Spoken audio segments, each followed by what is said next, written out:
সড়ক দুর্ঘটনায় স্ত্রীসহ গোটা পরিবারকে হারিয়ে নিঃসঙ্গ হয়ে পড়েছিলেন ওমান প্রবাসী বাহারউদ্দিন।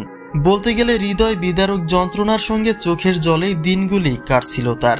তবে সেই শোক ভুলতেই একাকিত্ব কাটিয়ে এবার তিনি বিয়ে করেছেন, যে খবরটি নিশ্চিত করেছেন বাহারউদ্দিন নিজেই। তিনি জানিয়েছেন পরিবার পরিজন হারানোর যন্ত্রণা ভুলে যেতে এক পর্যায়ে তাকে ধরে বেঁধেই বিয়ে দিয়েছে তার স্বজনেরা। তবে যেভাবেই হোক বিয়েটা হয়েছে।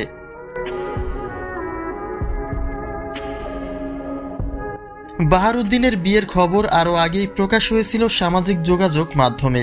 নতুন বউকে নিয়ে বিয়ের পিড়িতে থাকা কিছু ছবি আগেই ভাইরাল হয়েছিল, কিন্তু গুজবের এই জামানায় সত্য মিথ্যা বোঝার উপায় না থাকায় এটাকেও একটা গুজব বলে মনে করেছিল অনেকে। কেননা এর আগেও বাহারের বিয়ে সম্পর্কে একাধিকবার গুজব উঠেছিল, যেটা নিয়ে বাহারউদ্দিন নিজেই লাইভে এসে দুঃখ প্রকাশ করেছিলেন। কিন্তু এবারের বিয়ের খবর যে গুজব নয়, যার 3 দিন পরে এসে যা নিজেই পরিষ্কার করেছেন বাহারউদ্দিন।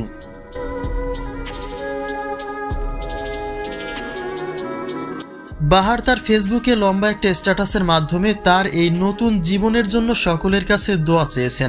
তবে তিনি বলেছেন তিনি তার আগের স্ত্রী কবিতাকে অনেক ভালোবাসতেন আর এখনো বাসেন।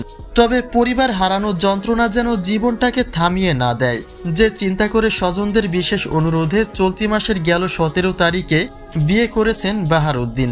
তিনি বলেছেন এটা তার প্রেমের বিয়ে নয়।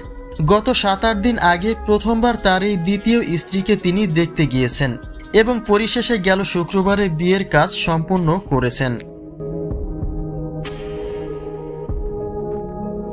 আসলে একটা জীবনে নিজের সবচেয়ে ভালোবাসার আপন মানুষগুলিকে যখন নিজের চোখের সামনে প্রাণ যেতে দেখা যায়, তখন সেই বেঁচে থাকাটা প্রতিদিনের মরে যাওয়ার মতোই বলা চলে।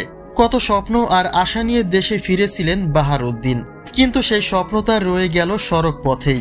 নিয়তির নির্মম পরিহাসে তিনি ঠিকই বেঁচে রইলেন, কিন্তু হারিয়ে গেল তার স্বপ্ন পূরণের মানুষগুলি। তবে সেটা যাই হোক, বাহারউদ্দিন যেন তার এই দ্বিতীয় স্ত্রীকে নিয়ে সাংসারিক জীবনে সুখী হয়।